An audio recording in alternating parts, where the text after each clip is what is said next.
Hello दोस्तों, नमस्कार। समृद्धि technical में आपका हार्दिक स्वागत है। दोस्तों, आज हम कटिंग टूल्स के पार्ट बी को शुरू कर रहे हैं। पूरे क्वेश्चन का विश्लेषण करके दिखाया जाएगा।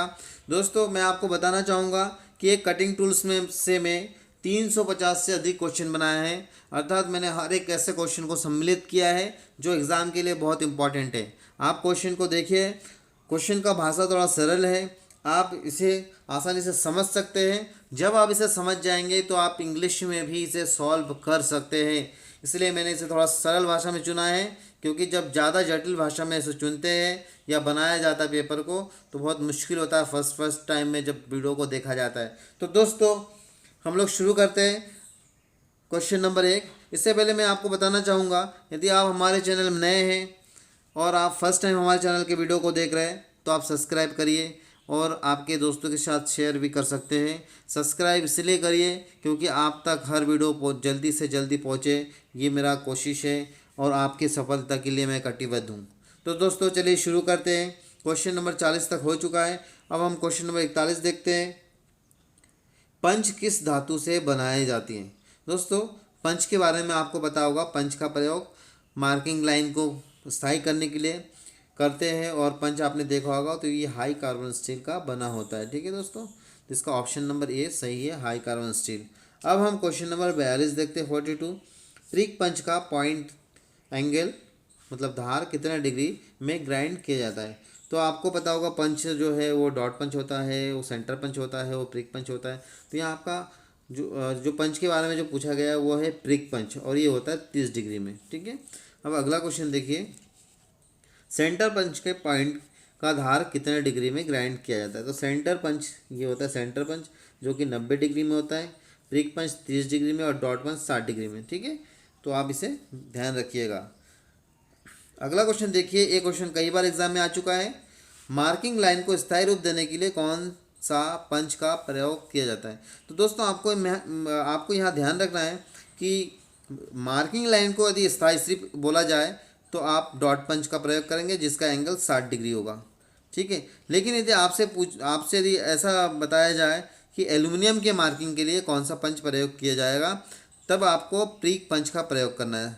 अर्थात एल्यूमिनियम की जगह यदि सॉफ्ट मेटल भी पूछे तो भी आप प्रिक पंच का प्रयोग करेंगे। इस चीज़ को आप ध्यान दीजिएगा। 30 डिग्री तब होता है जब मेटल बहुत ही सॉफ्ट टाइप के हो। ठीक है। अगला क्वेश्चन देखिए। 45 नंबर। फ्लैट छेनी मतलब फ्लैट चीजल का धार को रखी जाती है। तो यहाँ आपको बताना है किस प्रकार रखी जाती है।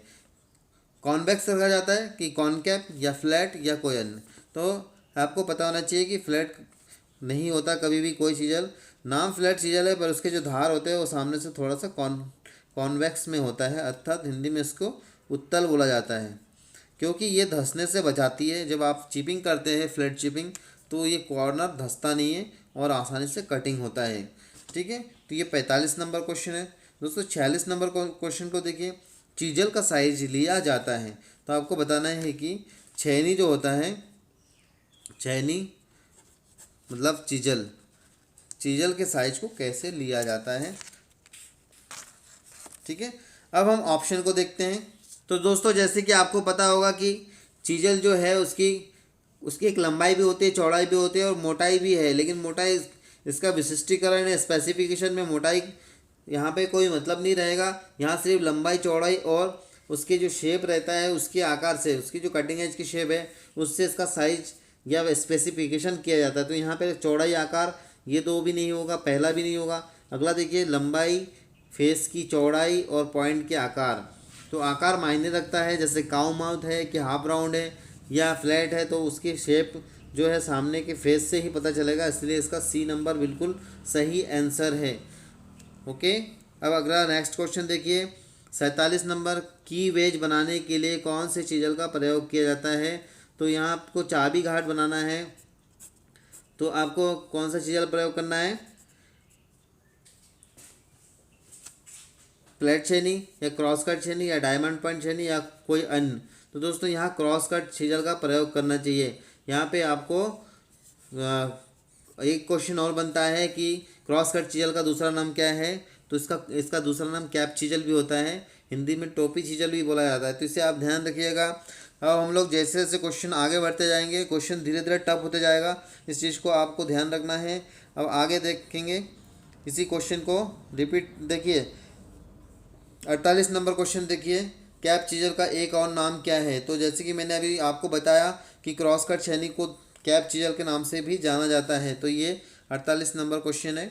और 49 नंबर क्वेश्चन देखते हैं, पीतल के कटाई के लिए चीजल का कटाई कोण क्या होता है। दोस्तों यहाँ पे आपको बहुत ध्यान देने की ज़रूरत है, क्योंकि ये जो क्वेश्चन है ये कई बार एग्ज़ाम में आ चुका है और आते ही रहता है। तो मैं आपको यहाँ बता देता हूँ कि चीजल जो होता है, फ्लैट चीजल और क्रॉस कट चीजल दोनों एक जैसे होता है, और मतलब एक जैसे एंगल होता है उसमें। तो 70 डिग्री उसमें हार्ड स्टील के लिए होगा दोस्तों, 60 डिग्री कास्ट आयरन के लिए, और 55 डिग्री जो है वो एमएस के लिए अर्थात माइल्ड स्टील के लिए। और उसके बाद जो 45 है वो, तो यहाँ क्या क्या लिखा, 35 डिग्री एल्यूमिनियम, 40 डिग्री तांबा, 45 डिग्री पीतल कांसा, 55 degree mild steel, 60 degree cast iron और 70 डिग्री हार्ड मेटल। तो ये आपको याद रखना है। जो चार्ट मैंने अभी आपके सामने लिख दिया है उसके हिसाब से हम क्वेश्चन को भी आगे सॉल्व कर सकते हैं। देखिए ढलवा लोहा की कटाई के लिए चीजल का कटिंग कोण कितना होना चाहिए। तो ढलवा लोहा को हिंदी में क्या बोलते हैं, मतलब इंग्लिश में क्या बोला जाता है, कास्ट आयरन। कास्ट आयरन के लिए यहाँ क्या लिखा है, देखिए 60 डिग्री, ये हो गया 60 डिग्री। ठीक है, तो ऑप्शन नंबर ए इसका सही आंसर है। अब अगला क्वेश्चन देखेंगे, क्वेश्चन नंबर 55, छेनी का आकार होता है। दोस्तों ये क्वेश्चन एग्जाम में बहुत बार आ चुका है, तो आपको बताना है कि चीजल का आकार कैसे होता है। तो इसमें 8 भुजाकार, षष्ठभुजाकार, चतुर्भुजाकार, इनमें से कोई नहीं।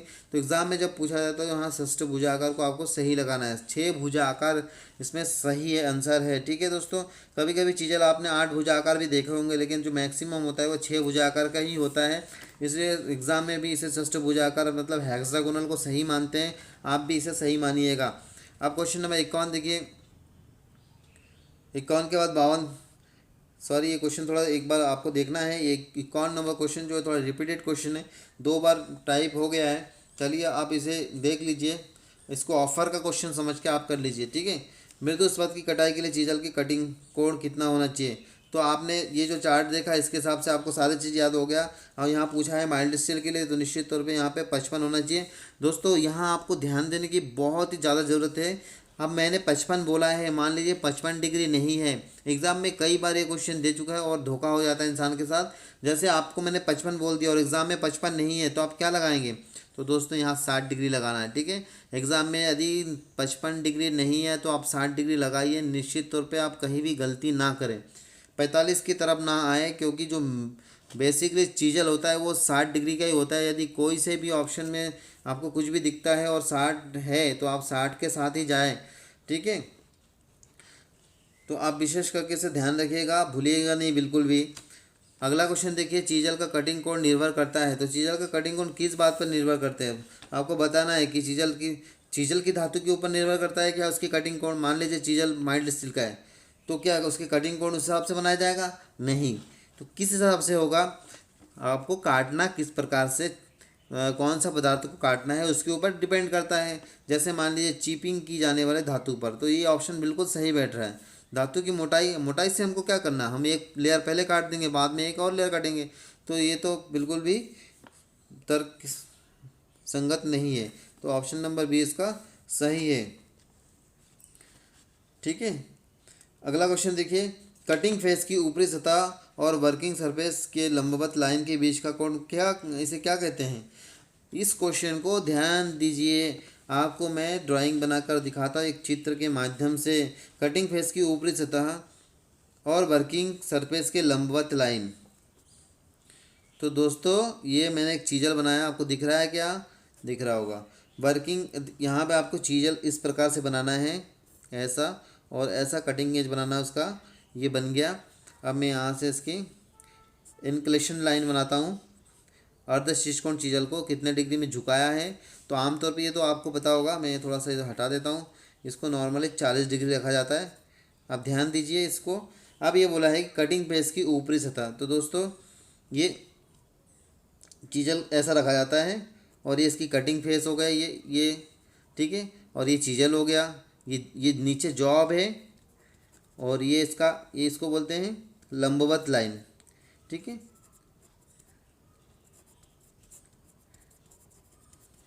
ठीक है, कटिंग फेस की ऊपरी सतह और वर्किंग सरफेस के लंबवत लाइन।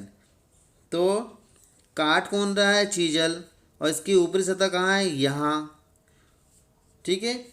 और दूसरा क्या बोला, वर्किंग फेस की लंबवत लाइन। तो वर्किंग फेस ये है, उसकी लंबवत रेखा ये है, इसके बीच के कोण को कौन सा कोण कहते हैं, यहाँ आपको इस एंगल को बताना है।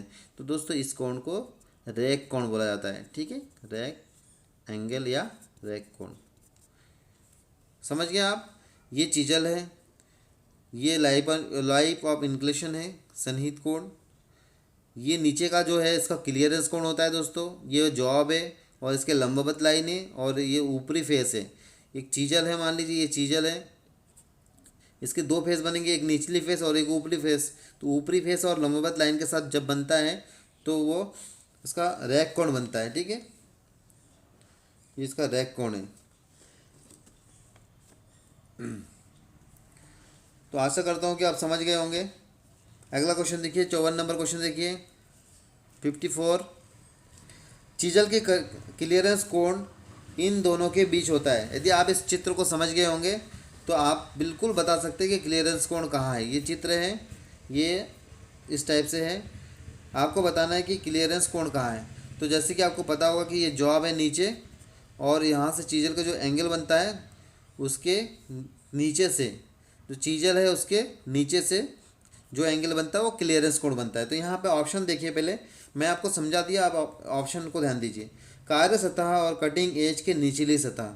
दोस्तों ये बिल्कुल सही बैठ रहा है, कार्य सतह है और कटिंग एज के निचली सतह, तो ये बिल्कुल सही बैठ रहा है। अगला देखिए, सही बैठता है क्या इसके साथ, कार्य सतह और कटिंग एज की ऊपरी सतह। नहीं, बिल्कुल गलत है ये। कार्य सतह हो गया और ऊपरी सतह में नहीं होगा क्लियरेंस कोण। कार्य सतह और कटिंग एज के लंबवत सतह, तो कार्य सतह ये हो गया, और लंबवत सतह तो ये भी बिल्कुल नहीं हो सकता।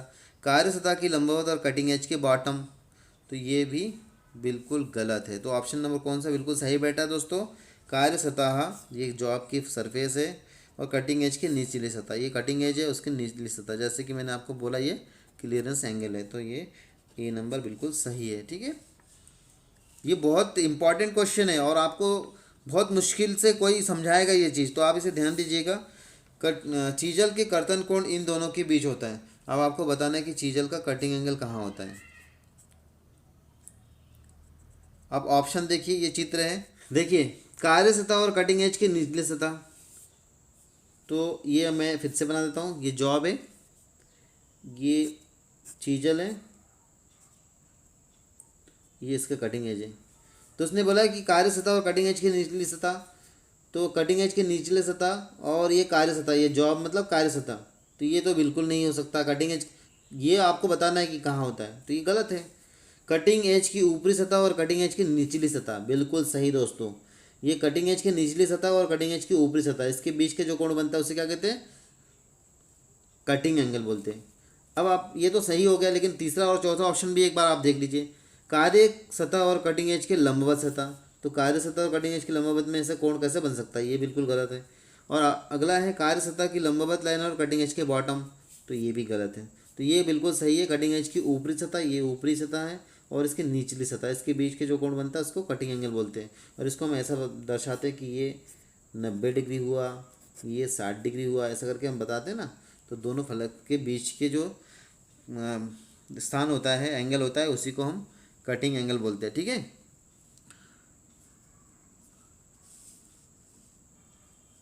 क्वेश्चन नंबर 56 को देखिए, 56 को देखिए।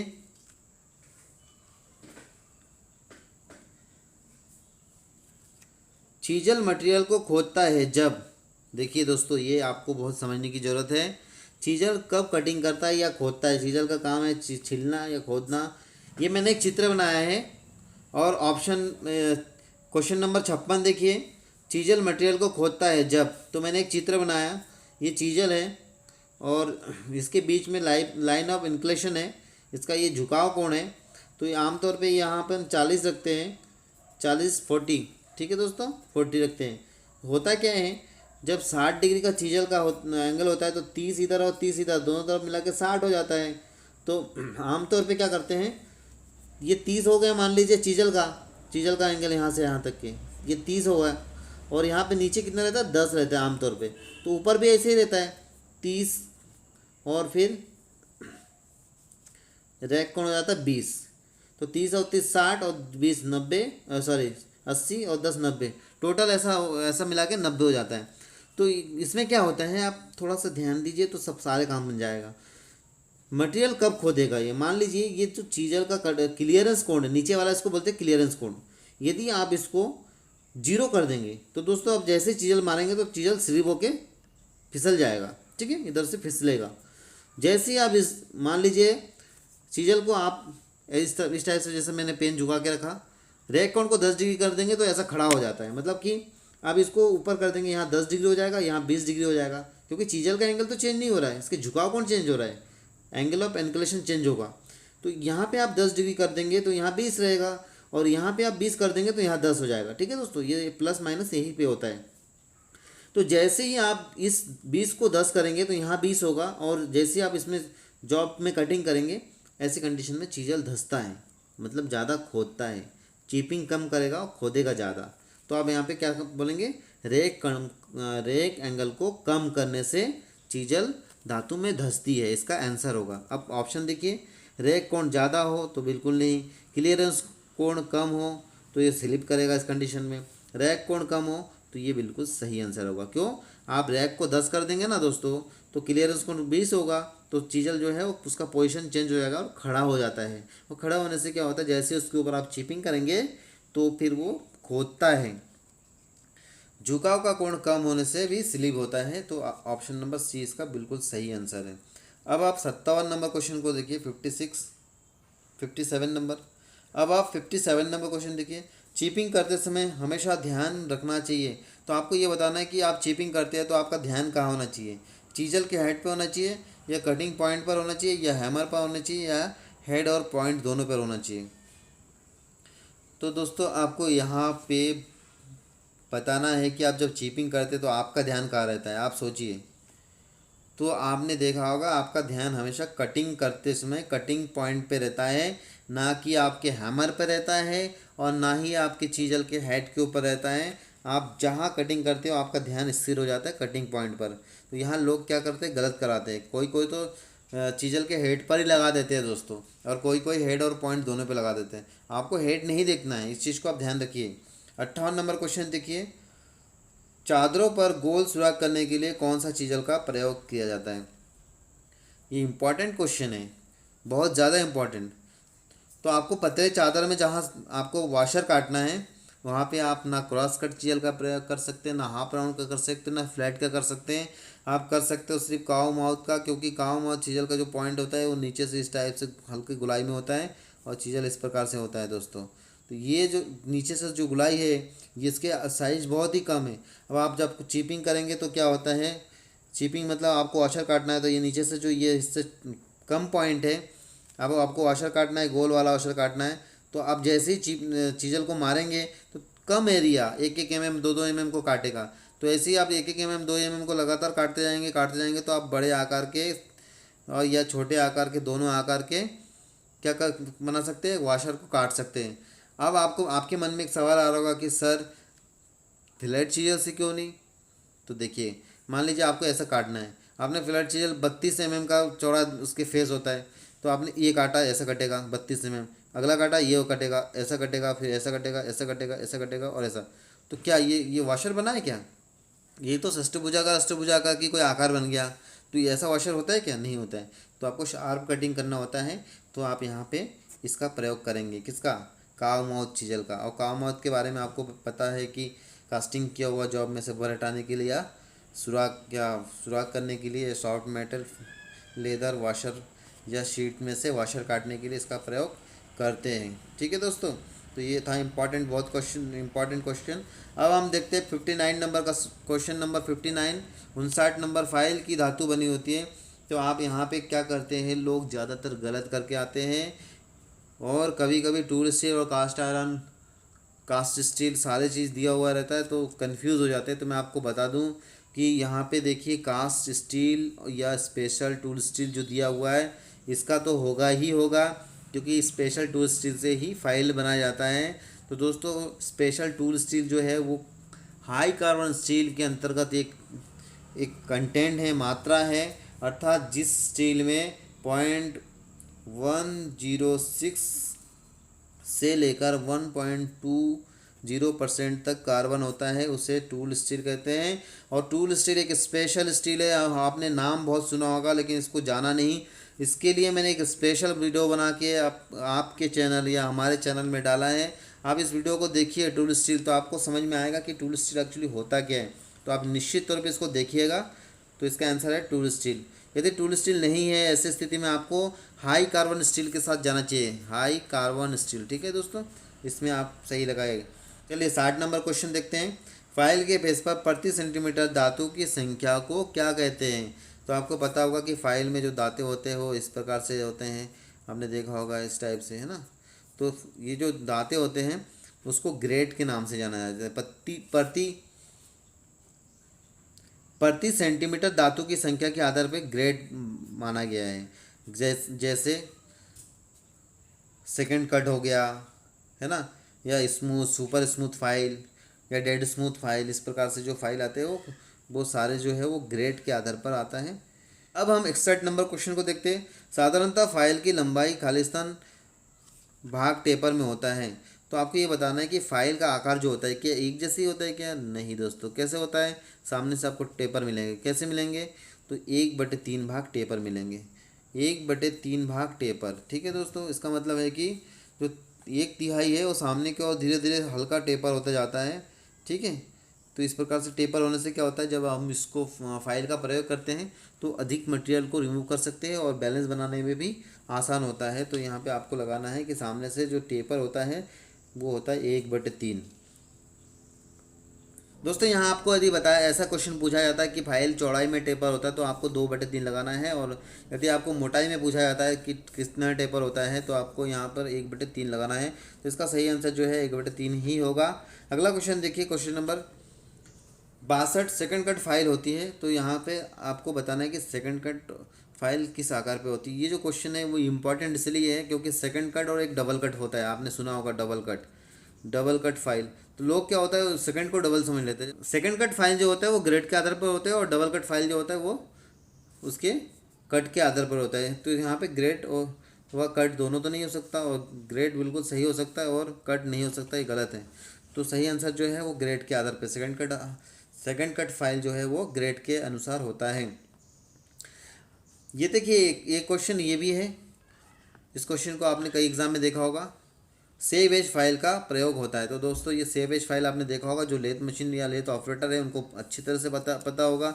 एक फाइल इस प्रकार से होता है जिसके एक जो एज होता है फाइल का एज, तो आपको पता होगा कि फाइल का एज क्या होता है। जैसे ये ऊपर वाला भाग है वो फेस होता है और इधर साइड वाला जो होता है उसे एज के नाम से जाना जाता है। तो आमतौर पर सभी फाइल में दांते होते हैं, लेकिन सेव एज फाइल के ये एज में दांतें नहीं होती और ये प्लेन होते हैं। क्योंकि जब आपको टर्निंग वर्निंग करना होता है तो आपको स्टेप टर्निंग करना होता है, आपको साइड बचाना होता है। मान लीजिए स्टेप टर्निंग है, ये स्टेप में है, आपको ये वाला साइड बचाना है, तो आप फाइल को ऐसे पकड़िए कि नीचे वाला कटाया तो कम हो लेकिन साइड से कम ना हो। इस प्रकार से हम यूज करते हैं, इसलिए सेव एज फाइल का प्रयोग करते हैं। अब यहाँ पे देखिए 90 डिग्री में बनी संलग्न भुजा को खराब होने से बचाने के लिए इसका प्रयोग किया जाता है। तो ये 90 डिग्री, देखिए ये 90 डिग्री है और इसको संलग्न भुजा बोला जाता है, को बचाने के लिए इसका प्रयोग हम करते हैं। अब आप क्वेश्चन नंबर 64 देखिए। हैंड फाइल खालिस्तान में पूरी लंबाई तक समानांतर होती है।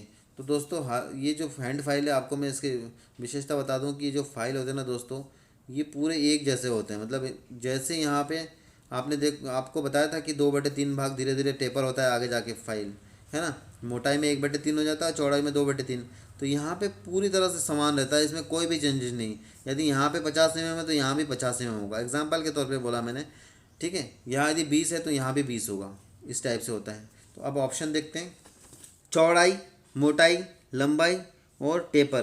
तो ये कैसे होता है दोस्तों? चौड़ाई, ये जो चौड़ाई है ये आपको एक जैसे मिलेंगे, तो यहाँ ऑप्शन आ जाएगा चौड़ाई में। ठीक है, तो आप चौड़ाई के साथ जाइए। अब अगला क्वेश्चन देखिए, ज़्यादा धातु काटने के लिए किस ग्रेड के फाइल का प्रयोग किया जाता है? तो दोस्तों यहाँ पे आपको पता होगा कि रफ फाइल जो रहता है वो अधिक धातु को हटाने के लिए प्रयोग किया जाता है। अगला क्वेश्चन अपन देखते हैं, कठोर धातु को काटने के लिए किस फाइल का प्रयोग किया जाता है? तो यहाँ पे आपको कौन सा लगाना है दोस्तों? यहाँ पे आप देखिए, कठोर धातु दिया है तो आप रफ या बास्टर्ड लगाएंगे या सिंगल लगाएंगे या कर्व कट लगाएंगे या डबल कट लगाएंगे। तो यहाँ आपको लगाना है डबल कट, ठीक है। जब कठोर धातु को हटाना है तो आप डबल कट फाइल का प्रयोग करेंगे। डबल कट फाइल किस प्रकार से होता है आपको पता होगा कि एक फाइल है और इसमें दो प्रकार के दोनों साइड से ऐसे दांते बने होते हैं, और एक अपकट होता है, एक ओवर कट होता है, और एक स्पेशल है। और एक कट के जो एंगल होते हैं वो कई बार एग्ज़ाम में पूछते हैं। अपकट जो है वो 60 डिग्री होता है, और ओवर कट जो है वो 75 से 80 या 70 से 80 डिग्री होता है। इसके बारे में हम आगे बात करेंगे, ठीक है दोस्तों। अब हम 67 नंबर क्वेश्चन को देख रहे हैं। क्वेश्चन नंबर 67 को देखिए। लकड़ी फाइबर व नम धातु काटने के लिए किस फाइल का प्रयोग किया जाता है? तो यहाँ आपको बताना है कि ये सॉफ्ट, सारे चीज़ें जो है सॉफ्ट है, और इसमें आपको कौन सा फाइल का प्रयोग करना चाहिए। तो डबल कट बिल्कुल नहीं, रफ और बास्टेट ये भी नहीं, सिंगल कट नहीं, क्योंकि यहाँ लकड़ी और फाइबर के बारे में भी पूछा गया है। तो यहाँ पे रफ कट जो है वो बिल्कुल सही आंसर है। तो इसका ऑप्शन नंबर डी जो है रफ कट है और बिल्कुल सही आंसर है, ठीक है दोस्तों। अब आप क्वेश्चन नंबर 68 को देखिए। क्रॉस फाइलिंग द्वारा छोड़े गए निशानों या खरोचों को किस फाइलिंग द्वारा हटाते हैं? तो आपने फाइलिंग करते हुए देखा होगा या कभी किए हुए होंगे फाइल। तो फाइलिंग जब करते हैं तो फाइलिंग के कुछ प्रकार होते हैं, जैसे cross filing, straight filing, draw filing, है ना, ये कर्व फाइलिंग। तो ये जो छोटे मोटे जो हल्के हल्के दाने वाने रह जाते हैं या फाइलिंग करते समय हल्का फुल्का टेपर रह जाता है, उस मटेरियल को, खरोच को हटाने के लिए ड्रॉ फाइलिंग करते हैं। ड्रॉ फाइलिंग कैसे करते हैं? तो फाइल को दोनों हाथ से पकड़ के और जॉब को बांध देते हैं। जॉब बांधने के बाद फिर इसे अच्छी तरह से स्मूथली चलाया जाता है, जिसे ड्रॉ फाइलिंग करते हैं। इससे आप किताब में भी देख सकते हैं या नेट के माध्यम से, आप गूगल के माध्यम से ड्रॉ फाइलिंग को देख सकते हैं, आपको ज़्यादा क्लियर हो जाएगा। अगला क्वेश्चन देखिए 69। 30 डिग्री से कम व 10 डिग्री से अधिक कोण पर फाइलिंग करने के लिए कौन सा फाइल का प्रयोग करना चाहिए? तो दोस्तों ये एक इंपॉर्टेंट क्वेश्चन है। आपको मतलब मालूम होगा कि एक नाइफ एज फाइल आता है दोस्तों, वो 10 डिग्री से लेकर 30 डिग्री के बीच में यदि कोई ट्रेंगुलर खांचा वगैरह बनाना होता है तो उसका प्रयोग हम कर सकते हैं। तो यहाँ पे देखिए नाइफ एज ऑप्शन में है क्या, आप इसे ध्यान से देखिए। ट्रेंगुलर फाइल, तो ट्रेंगुलर फाइल तो नहीं कर सकते, क्योंकि ट्रेंगुलर फाइल का एंगल तो 60 डिग्री होता है दोस्तों। तो 60 डिग्री में हम 30 डिग्री का कैसे कर सकते हैं? नहीं कर सकते। तो यहाँ पे नाइफ एज फाइल जो होता है उससे कर सकते हैं, क्योंकि नाइफ एज का जो एंगल होता है वो दोस्तों 10 डिग्री होता है, ठीक है। इसलिए हम उससे कर सकते हैं। 10 तो कर ही सकते हैं, 10 से प्लस के लिए बहुत बढ़िया काम कर सकते हैं। क्वेश्चन नंबर 70 देखिए। राउंड फाइल की सतह पर खालिस्तान का दांते कटे होते हैं। तो आपको बताना है कि राउंड फाइल के सतह पर किस प्रकार के दांते कटे होते हैं।